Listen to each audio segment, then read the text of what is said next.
everybody, and welcome to BernardoTech. Today I have what is one of the more interesting reviews I've done in a while.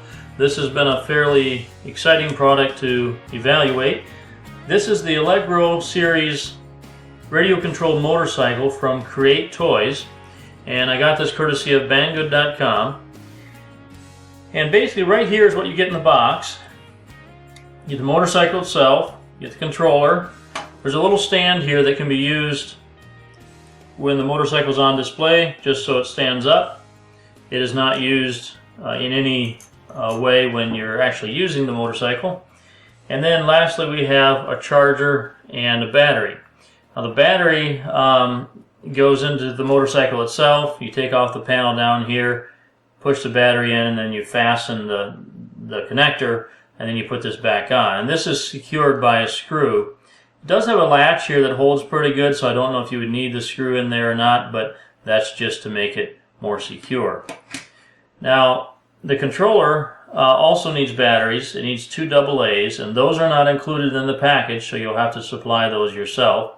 Once again, you take the screw out and open up the compartment to replace those batteries. Now, just a quick look at the controller, and then we'll talk about the performance of the motorcycle itself. First of all, you have the trigger here, which is used to control the speed of the motorcycle. We have a dial here that you can set to slow or fast, but I can tell you that even in the slow mode, this motorcycle is quite fast. The steering is here, and then interestingly enough, there's a panel on this side. If you'd rather have the steering knob on the other side, you can actually take this panel off and move that knob over to here. Just press this button, pull it off, and put this placeholder on the other side. So it is reversible. The on-off switch is right here, and an indicator light on top to show you whether there's power or not.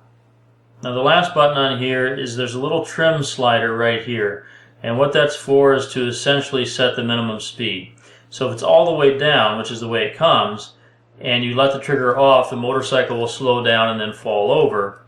Where if you put that up a little bit, you can set it so it's going just fast enough to keep its balance, and then you don't have to worry about it going so slow that it falls over.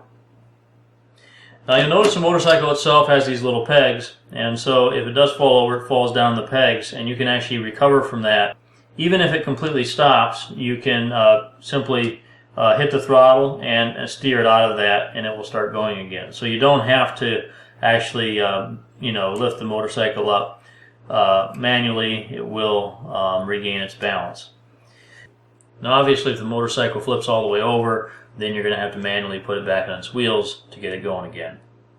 That is probably one of the marvels of this little motorcycle, is the fact that it does balance so well. That's probably one of the first things I wasn't sure about, is whether you had to control the balance with a steering wheel. And the answer is you don't have to. You basically steer it where you want to go, and the motorcycle takes care of balancing itself. I'm not sure if it's the gyroscope in there that handles that or something else, but it does do a good job of balancing. Now, as far as using this, it's very fast. I would say the 3 words that describe it is fun, fast, and durable. It's very fast. You do need a decent sized space for this. 12 by 12 room isn't big enough. You really need to have, maybe take it out in your driveway or in the garage. It needs a smooth surface. It doesn't work well on carpet at all.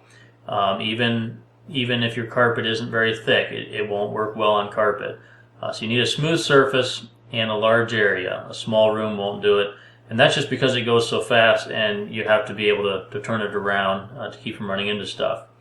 Now, speaking of running into stuff, you will run into things all the time with this. I've probably crashed it, hundreds of times already, and it is very durable. I haven't had any issues, haven't had anything break.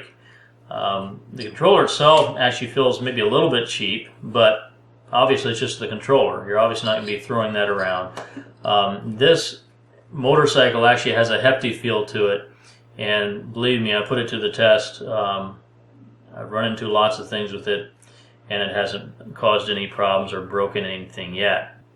Now at times this will actually go up on one wheel, and it does hit on the back so it doesn't go completely over, and then it usually will come back down and regain its balance and keep going.